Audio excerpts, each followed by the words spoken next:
வணக்கம் நண்பர்களே. இந்த பதிவை ஆரம்பிக்கும் முன்னாடி நாங்கள் உங்களுக்கு கடமைப்பட்டிருக்கோம். ஏன்னா 10,000 நபர்கள் சப்ஸ்கிரிப்ஷன் மூலமாக நல்ல ஆதரவு தெரிவிச்சிருக்கீங்க. இதனால் உங்களுக்கு ரொம்ப நன்றி. நாங்கள் இது நம்பவே இல்லை, ஆன்மீக சேனலுக்கு இத்தனை பேர் சப்போர்ட் பண்ணுவீங்கன்னு. எங்களுக்கு இது இன்னும் ஊக்கமாக இருக்குது. ஸோ உங்களுக்கு ரொம்ப நன்றி. சரி வாங்க இன்றைக்கான ஒரு மகானின் கருத்துக்களை பார்க்கலாம். சுவாமி விவேகானந்தர், உன்னை உடம்பாக நினைக்கும் போது உலகிலிருந்து நீ வேறுபடுகிறாய். உன்னை உயிராக நினைக்கும் போது நிலையான பேரொளி பிழம்பின் பொறியாகிறாய். நீ ஆன்மா என்று எண்ணும் போது அனைத்தும் ஆகிறாய் அப்படின்னு சொல்லியிருக்காங்க. அதாவது நாம் நம்மை உடம்பாக நினைக்கும் போது நாம சுயநலமா இருக்கிறோம், மற்றவரை தன்னை போல நேசிக்க மறந்துடுறோம்.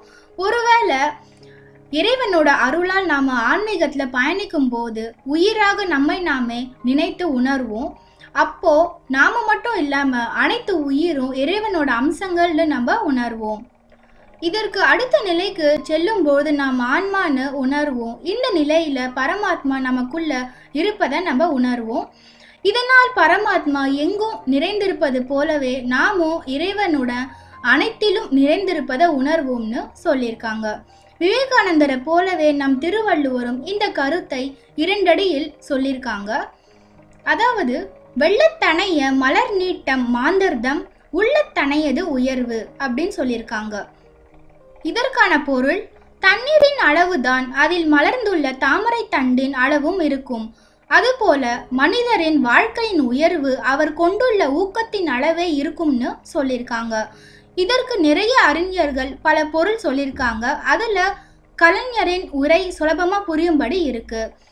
அவங்க என்ன சொல்றாங்கன்னா, தாமரை தண்டோட வளர்ச்சி எப்படி தண்ணீரின் ஆழம் பொறுத்து நீண்டு வளருதோ அதுபோல மனிதனின் உயர்வு அவனின் மன ஊக்கமும் நம்பிக்கையின் ஆழம் பொறுத்தே அமைகிறதுன்னு சொல்லியிருக்காங்க. இதன் மூலம் நாம ஒரு விஷயத்தை நல்லா புரிஞ்சுக்கணும். அதாவது என்னன்னா, இந்த ஆன்மீகத்துல முழு நம்பிக்கை தேவைப்படுது. எல்லா ஆராய்ச்சிகளுக்கும் பின்னாடி ஏதாவது ஒரு ஆதாரம் இருக்கும். ஆனா இந்த ஆன்மீகத்துல மட்டும் நம்பிக்கை தான் ஒரே ஆதாரம்ங்க. இறைவனை பற்றியும் ஆன்மீகத்தையும் நாம யாரிடத்திலையும் நிரூபித்து காண்பிக்க முடியாது. அதோட மகத்துவமோ புனிதமோ அவங்களா உணர்ந்தாதான் உண்டு.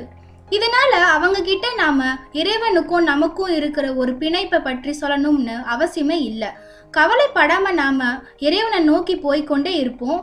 ஆன்மீகத்தில் ஆழ்ந்து ஈடுபடும் ஒவ்வொரு நபர்களுக்கு தான் இறைவனை உணரவும் புரிந்து கொள்ளவும் முடியும். எந்த அளவிற்கு ஆன்மீகத்தில் இறைவன் மீது நம்பிக்கை இருக்கிறதோ அந்த அளவிற்கு உங்களுக்குள் பல பக்குவங்கள் உருவாகி கொண்டே இருக்கும். இதை பொறுத்துதான் இறைவன் நமக்கு நல்ல குருவை காட்டி யோக பயிற்சிகளை அளிப்பார். இது சத்தியம். இதை நாம் புரிந்து கொண்டு நம்முடைய தன்னம்பிக்கையை வளர்த்து வாழ்விலும் ஆன்மீகத்திலும் முன்னேறுவோம். இந்த கருத்துக்கள் மூலமா உங்களுக்கு என்ன புரிஞ்சுதுன்னு கமெண்ட்ல சொல்லுங்க. நமக்குள்ள நாமே ஆன்மீகத்தை பகிர்ந்து கற்றுக்கொள்ளலாம். நன்றி.